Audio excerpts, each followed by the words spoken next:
이 오늘 우리에게 주신 하나님의 말씀, 이 말씀은 하나님께서 장차 누구든지 성령을 받게 될 것이다 라고 약속을 해주시는 그런 말씀입니다. 그래서 이 말씀 가운데 너희 자녀들이 늙은이가 젊은이가 라고 각양각층의 사람들을 이야기하면서 사실은 모든 사람을 불러 하나님 앞에 세우고 그들에게 주의 영을 부어주시겠다라고 하는 그런 약속의 말씀입니다.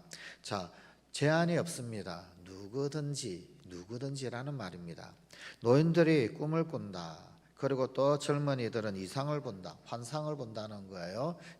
노인들이 꿈을 꾸고 젊은이들이 환상을 본다. 결국은 이것 바꿔 말하면 무슨 말이냐면 비전을 가지게 된다. 비전입니다. 그러기에 성령께서는 우리에게 꿈을 주시고 희망을 주시고 소망을 주시고 비전을 주시는 그런 영이더라 라고 하는 것입니다. 자, 그러면 도대체 이 성령은 무엇입니까? 어느 신학책에 보니까 이 성령을 이런 식으로 설명을 해 놓았습니다. 구체적이지만 포착할 수 없고 볼 수 없으나 강력하며 인간이 호흡하는 공기처럼 생명에 필수적이고 바람이나 폭풍처럼 역동적인 이것이 바로 성령입니다. 사실은 성령을 뜻하는 말, 그 말에서 온 말입니다. 이 성령을 히브리어에서는 루아흐라는 말을 씁니다. 무슨 말이냐면 하는 것처럼 숨을 말합니다. 호흡을 말합니다. 이 말이 생기라고 하는 말로 쓰이기도 하고요, 공기라고 하는 말 뜻으로 쓰이기도 합니다. 우리가 이 숨을 들이쉬고 내뱉는 호흡 있죠, 숨, 이걸 루아흐라고 그리고요, 또 기운을 루아흐라고 그렇게 이야기하기도 합니다. 이 말이 헬라어로 넘어가게 되면 이 루아흐라는 말이 푸뉴마라고 하는 말, 헬라어 푸뉴마라고 하는 말로 사용이 됩니다.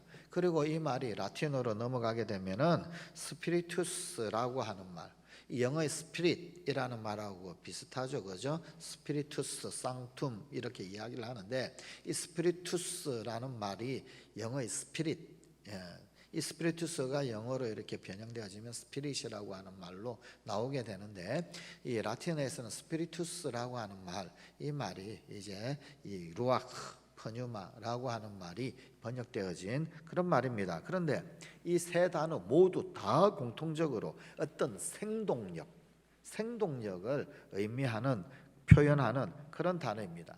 자, 특별히 이 사도신경은 라틴어로 기록이 되어져 있었다라고 유차례 말씀드렸죠. 그런데 이 라틴어로 되어진 이 스피리투스라고 하는 이 말, 이 라틴어 해석에 이 뭐가 있느냐면은 영어의 스피릿, 소위 말하는 정신이라고 하는 이런 뜻도 있지만 이 스피리투스라고 하는 말이 굉장히 재밌는 그런 어떤 뜻을 가지고 있는 것이 있습니다. 그게 뭐냐면은 알코올, 그다음에 이제 어떤 휘발유라고 하는 그런 뜻이 있어요. 알코올이라고 하는 뜻, 휘발유라고 하는 그런 어떤 뜻이 있는데 이 정제를 해서 어떤 액기스를 빼내게 되면은 알코올 음료가 되고 또 그 중에 일부는 연료가 되는 그런 것입니다. 자, 성령은 마치 술과 같습니다. 술처럼 성령에 취하는 것입니다. 취하면 어떻게 됩니까? 기분이 업됩니다. 이 성령은 또 주유소의 기름 같은 것입니다. 성령으로 딱 채우고 나면 그러면은 충전이 되고 기운이 생깁니다. 그래서 우리가 성령 충만하면 없던 기운도 생기는 것입니다. 살면서 만나는 여러 가지 우울증, 예를 든다면은 갱년기 우울증, 인간 상처로 인한 우울증, 혹은 퇴직 우울증 등등등등 여러 가지 우울증들이 있죠, 그죠? 그런데 이런 우울증, 이런 것들에서 우리가 사는 길 도대체 무엇일까요? 우울증이 너무 심하게 되면 그러면 심지어 자신의 생명을 스스로 포기하기까지 이르게 된다고 그러지 않습니까? 그런데 이런 우울증의 길에서 우리가 사는 길, 살아나는 길, 도대체 그게 있을까요? 있다면 무엇일까요? 바로 성령이 충만해지는 것입니다. 성령이 충만해지면 그러면 다시 다 치유가 되는 것입니다. 왜? 기운 주시는 영이 성령이니까, 채워주시는 영이 성령이니까, 생의 의욕을 주시는 거니까, 업되게 하시는 거니까 성령 충만하면 되는 거예요. 여러분, 성령 충만하면 그 우울증에서 해소가 되는 겁니다. 이기는 겁니다. 극복하는 겁니다. 그렇다라고 한다면 이 성부, 성자, 성령 이 세 관계 도대체 어떻게 됩니까? 이 옛적부터 교회는 이 삼위일체를 신비라고 결론 지었습니다. 이 신비라고 하는 말, 이 말은 무슨 말이냐면은 우리가 설명으로 다 이해할 수 없다, 설명으로 다 알아들을 수 없다라는 것입니다. 어차피 모르는 부분이 있다라는 말입니다. 이렇게 설명을 해도 모르는 부분이 있고 저렇게 설명을 해도 모르는 부분이 있고, 이 삼위일체는 신비다라는 것입니다. 이 삼위일체는 바로 이 신비라고 하는 것을 전제하고 그리고는 이해를 해야 합니다. 자, 그런데 삼위일체라고 하는 말 가운데서 위라고 하는 말, 이 위 한자어 말인데, 그런데 이 위라는 말, 이 말 원래 이 라틴어에서는 어떤 말을 쓰느냐면 페르소나라고 하는 말 씁니다. 이 페르소나라고 하는 말, 이 말 영어로 번역된 게 뭐냐면 person입니다. person, 사람, 그죠? 여러분, 이 페르소나는 영어의 person에 해당되는데, 그러니까 이 위라고 하는 것, 이것은 결국은 사람을 세는 단위입니다. 이 보통 우리가 세는 단위, 특별히 우리말은 이 세는 단위가 굉장히 발달이 되어져 있죠, 그죠? 예를 들면은 이제 어떤 물건, 물질들 이런 것들을 쓸 때는 한 개, 두 개, 세 개, 개라고 그렇게 읽습니다, 그죠? 그런데 이 동물을 셀 때는요, 마리를 씁니다. 한 마리, 두 마리, 세 마리, 그죠? 그리고 또 우리 사람을 셀 때는 명을 씁니다. 한 명, 두 명, 세 명. 그런데 여기서 조금 더 나아가서 우리 한국엔 용어가 정말로 많이 발달되어져 있는데, 죽은 영혼을 쓸 때는 위라고 하는 말을 씁니다. 그러니까 영혼을 이야기할 때 위. 보통 이 위라는 말 우리가 제사상에서 많이 이렇게 보이지요, 그죠? 학생 부군신 위 할 때 그 위, 이 위자를 한자를 삼위일체 할 때도 씁니다. 그러니까 이 삼위는 그냥 사람의 명에 해당되어지는 그것에서 조금 더 영적인 의미를 부여를 해서 우리말로 번역을 할 때는 위라고 하는 말을 썼던 겁니다.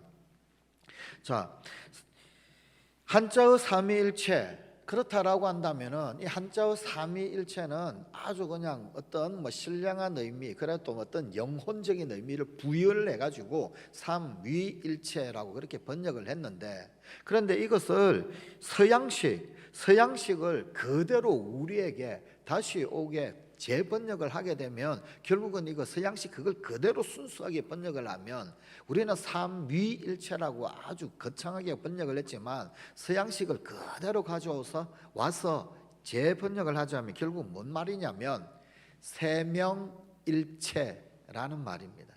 그러니까 삼위, 그러니까 좀 이 영적 의미가 많이 부각된 것 같은데 사실은 세명일체, 영어로는 three person, 세 사람, 삼위, 그러니까 세 명이 일체다, 그런 말이고, 좀 더 순수 한국어로 다시 재전환을 해보자면 세 명 한 몸, 이런 말입니다. 세 명 한 몸. 하나님이 세 명인데 그런데 한 몸이다 라는 거예요. 세 명인데 한 몸이다. 이 말 자체가 사실은 굉장히 이제 신비죠, 그죠? 자, 그런데 여기 이곳 가운데서도 사실은 굉장히 심오한 의미가 있습니다. 이 서양식의 세는 단위에서 위격이나 혹은 아니면은 인격, 하나님께 우리는 위격이라고 하는 말을 써가지고 위라는 말을 썼지만, 그러나 또 사람에게 쓰는 말, 우리의 말에는 인격에 쓰는 말이 또 따로 있죠, 그죠? 명처럼 인격. 그런데 위격이나 인격을 서양식에서는 전부 다 person이라고 하는 말을 쓴다, 그 말입니다. 그런데 이게 여러분, 이 인격 개념을 결국은 성경적으로 알아듣게 되면은 인권의식 혹은 생명 존중 이런 것들이 생길 수밖에 없습니다. 하나님께서 한 분, 두 분, 세 분 이렇게 하나님을 세는 그 단위, 퍼슨이 그것이 결국은 우리 인간을 세는 단위하고도 똑같다는 거예요. 하나님도 한 분, 두 분, 세 분, person. 근데 사람도 한 사람, 두 사람, 세 사람 할 때도 person을 쓴다는 거예요. 하나님을 세는 단위와 사람을 세는 단위, 이거를 서양식에서는 동일한 말로 동일하게 표현을 해서 사용을 합니다. 그런데 여기에 어떤 심오한 어떤 복음이 하나 있다라는 겁니다. 이 뭐냐면은 결국 우리 인간을 세는 단위와 하나님을 세는 단위가 같아. 즉 우리의 영광이 하나님의 영광이 우리 가운데 투영되어져 있는 영광이라고 하는 굉장히 영광스러운 그런 지위가 부여되더라라는 것입니다. 여러분, 동물을 세는 단위하고 우리 인간을 세는 단위는 달라도 인간을 세는 단위와 하나님을 세는 단위, 이 단위는 같으라라는 거예요. 한 번 더 상기해 보자면 사실 우리 인간은 하나님의 형상이 담겨져 있는 그런 존재입니다.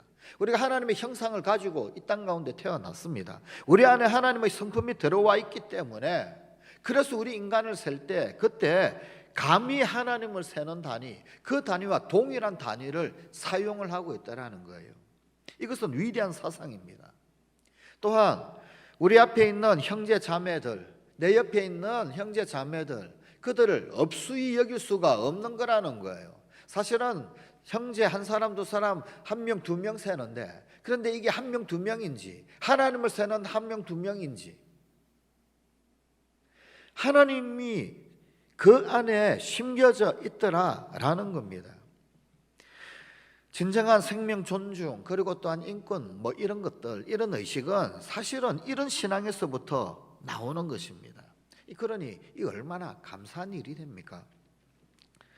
그렇다라고 한다면 도대체 이 삼위일체 이거 뭘 어떻게 이해를 해야 할까? 사실 신학적으로는 굉장히 논쟁이 많았습니다. 이 교회가 이제 동방교회, 서방교회가 갈라지게 되었죠. 삼위일체에 있어서 그냥 요체를 그냥 간략하게 한마디를 이야기하자면 서방교회 신학은 하나인데 이 하나가 도대체 어떻게 셋이 되는가? 여기에 대해서 굉장히 관심을 가지고 이쪽 방향으로 설명을 많이 했었어요. 그런데 동방교회의 신학은 셋이 어떻게 하나가 되느냐, 여기에 대해서 관심을 가지고 많이 이해를 하고 논쟁을 하고 설명을 하고 막 그랬습니다. 한쪽에서는 하나가 어떻게 셋이 되는가, 또 다른 쪽은 셋이 어떻게 하나가 되는가. 근데 이런 것들을 가지고 막 토론을 하고 이런 이야기 저런 이야기 복잡한 이야기를 하는데 근데 사실은 솔직히 이야기하면 그 어느 것도 온전하게 만족스러운 설명이 없습니다. 그래서 애초부터 신비라고 그랬죠, 그죠? 하여간 이런 식으로 이 삼위일체에 대하여 하나님을 이해하고 이 성삼위를 이해를 하고 또 이런 부분들이 이제 이걸 결국 관계성인 거죠. 관계성적인 측면에서 막 풀었던 거예요. 하나가 셋이 되어지는 관계, 혹은 아니 셋이 하나가 되어지는 관계, 이런 것들을 좀 어려운 신학적인 용어로는 내재론적 삼위일체 뭐 이런 이야기 써요. 근데 우리랑 피부에 별 와닿지가 않습니다. 너무 사변적인 것 같고, 그죠? 아주 그냥 뜬구름 잡는 것 같고 막 그래요. 대관절 삼일체가 나의 삶 그리고 또 나의 구원과 도대체 무슨 상관일까? 사실은 이게 우리 가운데는 정말로 더 중요한 질문, 더 중요한 물음이지 않겠습니까? 자, 이 물음에 우리는 간단하게 이렇게 대답할 수가 있습니다. 먼저 성부는 우리 앞에 계시는 하나님입니다. 우리 앞에 계시는 하나님, 그분이 성부이시다. 앞에 계시다. 그럼 이건 또 무슨 말일까? 이 말은 먼저 시간적으로 앞에라는 말입니다. 시간적으로 앞에. 성부 하나님은 근원이십니다. 그리고 목표이십니다. 시작이고 마침이십니다. 우리가 알파와 오메가라고 그랬죠. 우리 앞에 있는 시간, 우리 앞에 있는 시간이어서 너무 앞에 있어서 감히 가늠하지 못할 앞의 시간, 가늠하지 못할 앞의 시간, 과거적 앞, 미래적 앞, 이 앞이 도대체 가늠치 못할 정도의 우리 앞에 계신 하나님, 그분이 성부십니다. 성부 하나님은 그래서 근원이라는 거예요. 그리고 그분은 목표시라는 겁니다. 그래서 그분은 처음이시고 나중이시고 또 시작이시고 마침이시더란 말입니다. 단순히 시간에만 국한된 게 아닙니다. 생명에도 마찬가지입니다. 생명의 처음이고 생명의 나중이고 생명을 주시고 그 생명의 근거가 되시고 궁극적 생명의 마감이신 분, 그걸 정하시는 분, 그분이 성부이십니다.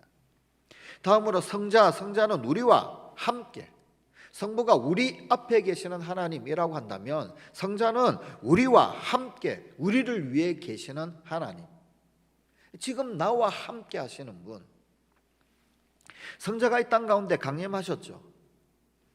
그리고 우리와 함께 계시고 십자가에서 돌아가셔서 우리를 위해 계시는 분, 이 성자께서 우리의 인간적 모든 경험을 다 공유하시더라는 거예요. 그분은 나의 아픔을 아십니다. 그분은 나의 본질상 진토임을 아십니다. 내 체질을 아십니다. 나의 고민을 아시고 나의 꿈을 아시고 나의 즐거움을 아시고 나의 슬픔을 아시고 나의 기쁨을 아시는 분이십니다. 함께 하시는 하나님, 그분이 성자이십니다. 왜? 이 땅 가운데 강림하셔서 내가 되어 보신 분이시기에, 이 땅 가운데 강림하셔서 우리가 되어 보신 분이시기에. 성자는 임마누엘이신 분이십니다.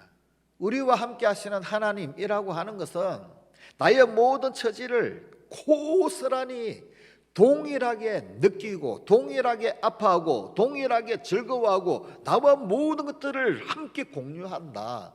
그게 우리와 함께 하시는 하나님이에요. 그냥 빛 좋은 개살구처럼 멋있는 말 하려고 우리와 함께 하시는 하나님, 그런 뜻이 아니란 말입니다. 임마누엘이라고 하는 말은 훨씬 더 실제적이고 훨씬 더 현재적이고 훨씬 더 나와 동일시된 그런 의미가 있는 말이에요. 그 함께 하시는 하나님, 그분이 성자이십니다. 그렇게 임마누엘이 되셔서 그분은 어떻게 하십니까? 그 주님이 죄인의 대변자가 되시죠. 왜? 죄인이 되어 보셔서 그런 거예요. 죄인을 속속들이 아시기 때문에. 그 주님이 억압받고 소외받는 자의 변호인이 되십니다. 찾는 이와 묻는 이의 스승이 되시고 고통받고 그리고 절망하는 자의 목소리가 되시는 분, 그분이 성자이십니다. 그리고 성령, 성령은 우리 안에 계시는 하나님이십니다.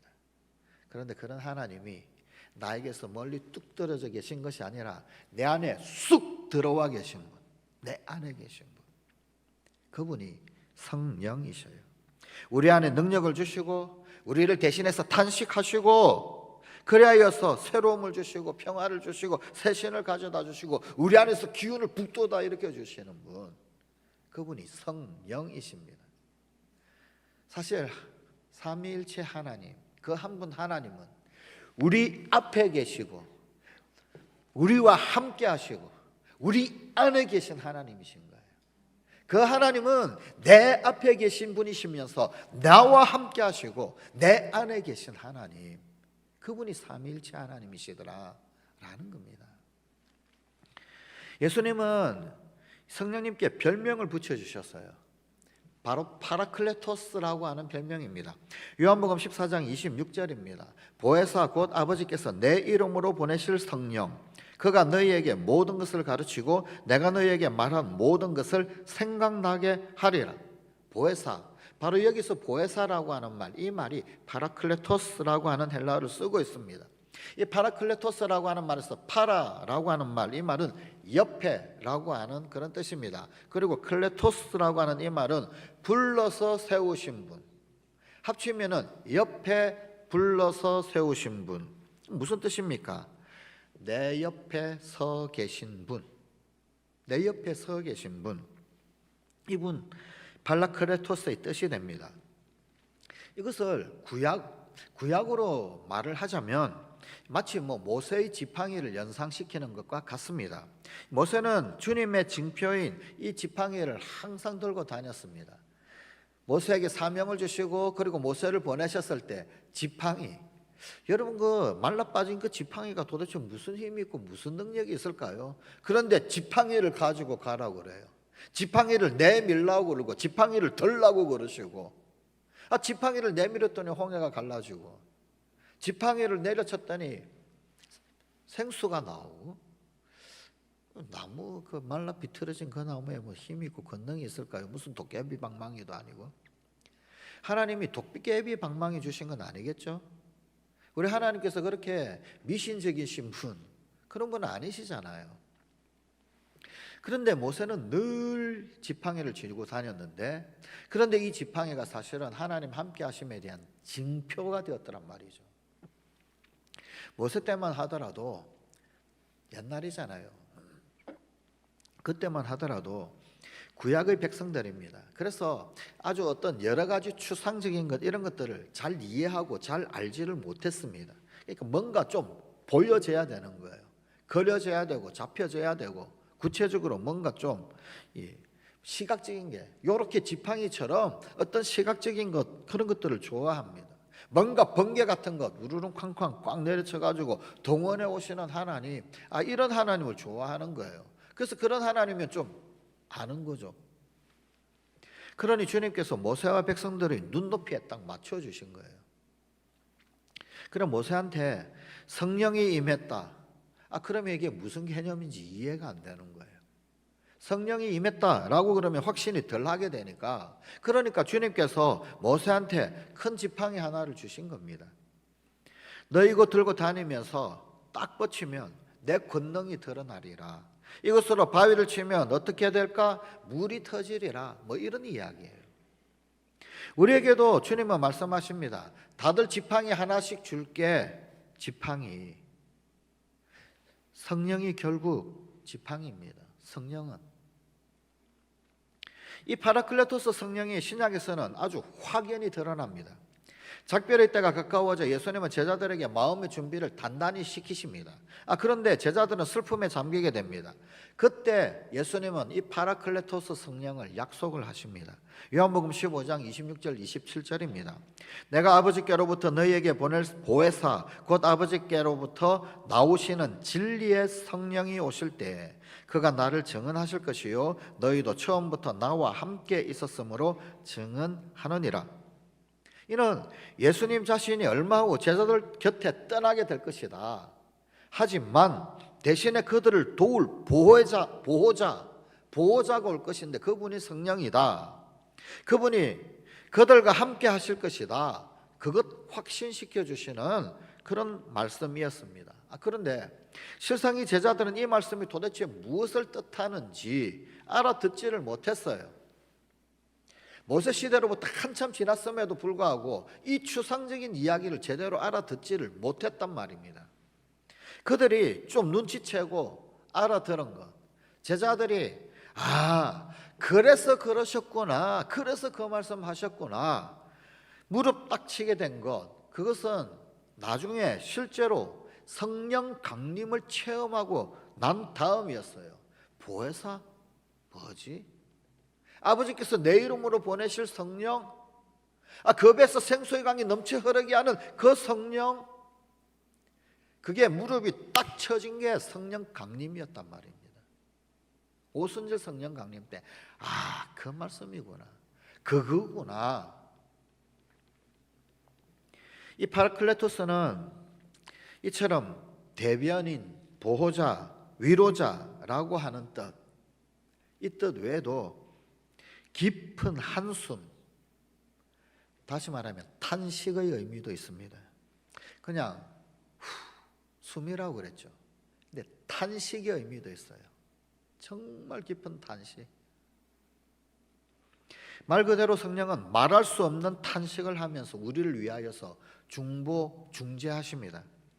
로마서 8장은 이런 파라클레토스 성령을 필요로 하는 인류 전체, 이 세상 전체에 나아가서 이 지구의 상태를 아주 잘 요약을 해줍니다.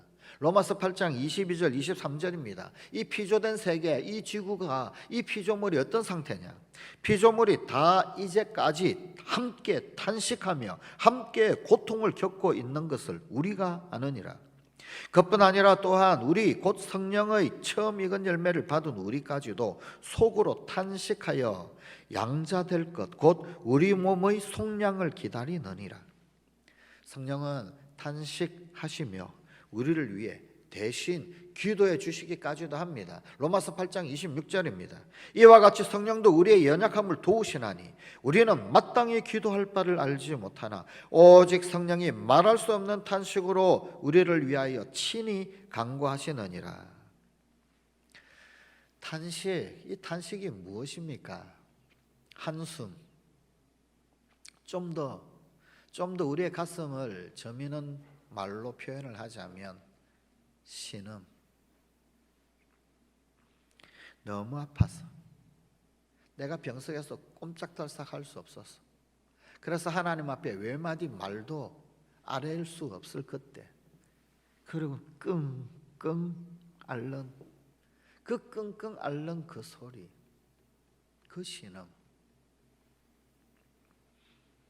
그 끙끙거리고 내는 그 소리, 그 소리는 누구의 소리일까요?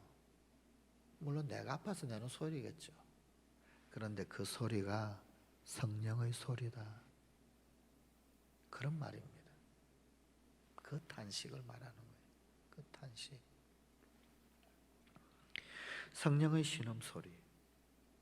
그러기에 그저 정말 힘이 없어서 널브러져서, 그래서 마지막 그 힘조차도 외마디 하나님 앞에 아랠 그 기력조차도 없어 그저 끙끙거리는 그때, 벽만 바라보고 끙끙 그러면은 그 내 작은 신음소리지만 그 내 작은 신음소리가 하늘을 바라보면 그게 기도가 되는 거예요.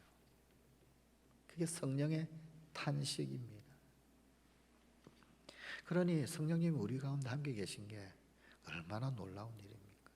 얼마나 귀한 일입니까? 얼마나 소중한 일입니까? 이 성령께서 계시지 않으면 어떨 뻔했겠어요? 우리가 기도한답시고 내가 기도하니, 근데 우리의 기도가 사실은 외마디 비명 그것조차도 못하는 그런 때가 얼마나 많이 있습니까? 얼마나 허탈합니까? 제대로 아뢰 수 없어. 그저 외마디 비명밖에는 어떻게 할 수 없는 그때, 참으로 연약하고 참으로 나약한 우리에게는 그저 외마디 비명밖에 안 되지만, 근데 성령께서 그것을 기도하신다는 거예요. 그것을 성령께서 그 신음에 기도를 담으신다는 거예요. 이 한숨 기도, 이 신음 기도, 하나님은 이거 들으십니다. 우리의 신음에 성령은 기도를 담으십니다. 성령께서 말할 수 없는 탄식을 하면서 우리를 위해 중보하시기 때문입니다. 예수님은 성령을 파라클레토스라고 소개를 하시면서 성령께 대한 신뢰의 마음을 불러일으키셨습니다. 그분이 나와 함께 계십니다. 그분은 내 편이십니다. 내게 힘을 주십니다. 성령을 등에 업으면 나는 나 자신이 믿었고 나 자신이 신뢰가 되는 거예요. 성령이 함께 계시면 내가 기특해지고, 성령이 함께 계시면 그래도 약간 쓸모있는 구석이 있는 것 같고, 성령이 함께 계시면, 성령이 내 등에 계시면, 내가 성령을 등에 업으면 그러면 힘이 생기고 능력이 생기고 자유롭고 할 수 있다고 외치는 겁니다. 우리는 예수님을 영접할 때 사실은 예수의 영, 곧 성령 하나님을 영접하는 것입니다. 우리가 말로 고백은 예수님 내 마음에 들어오시옵소서라고 고백하는데, 사실은 예수의 영이 우리 심령에 영접이 되는 거죠. 그리고 이러한 성령은 우리 안에서 활동하십니다. 들어오시기뿐만 아니라 활동하십니다. 움직이신단 말입니다. 그래서 우리가 해야 할 것은 뭡니까? 내 안에 내주하시는 성령, 그분을 소멸치 않는 거예요. 그분이 계속해서 역동하시고 활동하시고 움직이시게 하는 겁니다. 그게 우리가 해야 할 거예요. 성경은 그래서 이렇게 말합니다. 데살로니가전서 5장 19절입니다.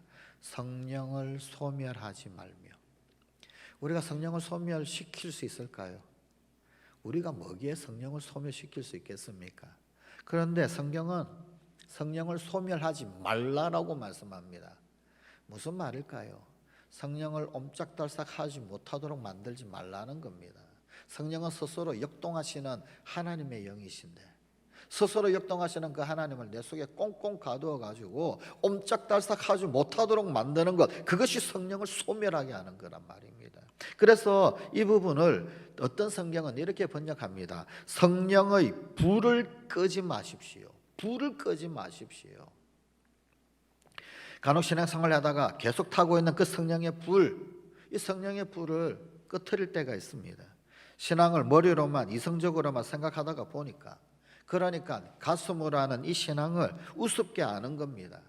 여러분, 하나님께서 유대인들에게, 유대인뿐만이겠습니까? 이스라엘에게만 명하셨겠어요? 모든 그리스도인에게도 명하셨죠. 대표적으로 유대인들, 그들은요, 마음을 다하고 목숨을 다하고 힘을 다하는 그런 신앙생활 명받았고, 그렇게 했고, 그것을 대물림, 자자손손 그렇게 하나님 사랑하도록 물려주었습니다. 마음 다하고 목숨 다하고 힘 다하도록. 그러기에 그들은 그 신앙에 있어서 지성을 다하고 감성을 다하고 의지를 다하여서 하는 거예요. 마음을 다하는. 여기 마음 다하는 것, 이거 도대체 뭘 말하는 걸까?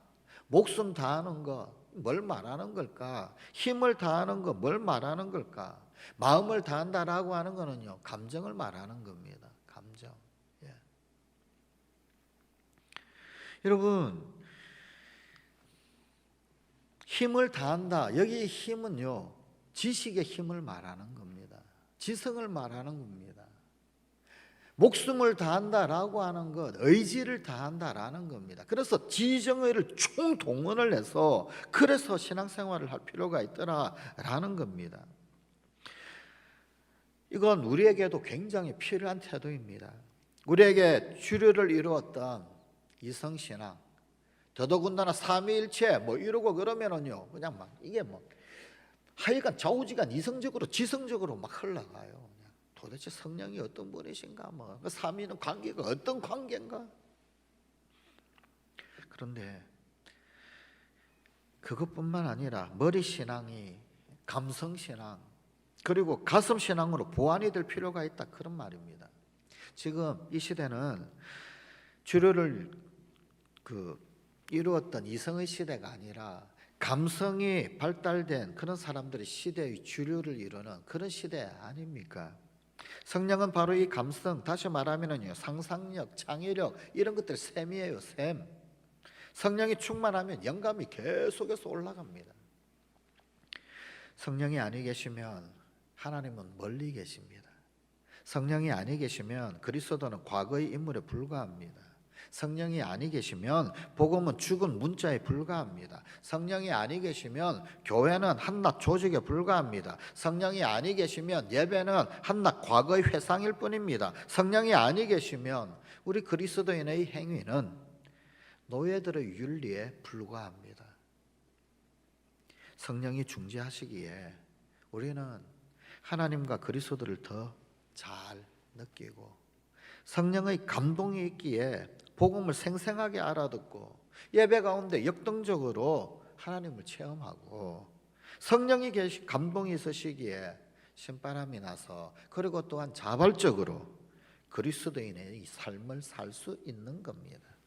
성령이 계시면 우리는 자발적으로, 성령이 우리 가운데서 살아 활동하시고 역동하시면, 그분이 소멸하지 아니하시고 활활 타오르시면 우리는 자발적으로 그리스도인의 삶을 살아가게 됩니다. 그러므로 성령의 기름 부으심이 있어야 합니다. 나는 성령을 믿습니다. 나는 성령을 믿습니다. 성령을 믿습니다. 기도하십시다. 아버지 하나님, 나는 하나님을 믿습니다. 나는 예수님을 믿습니다. 나는 성령을 믿습니다.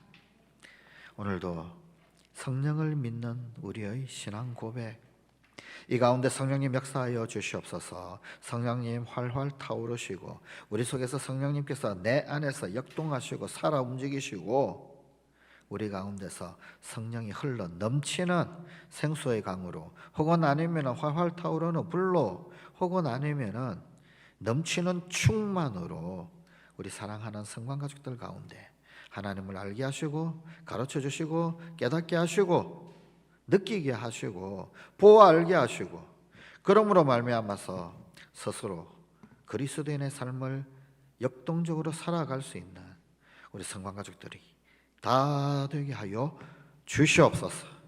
우리 주 예수님 이름으로 기도드리옵나이다. 아멘.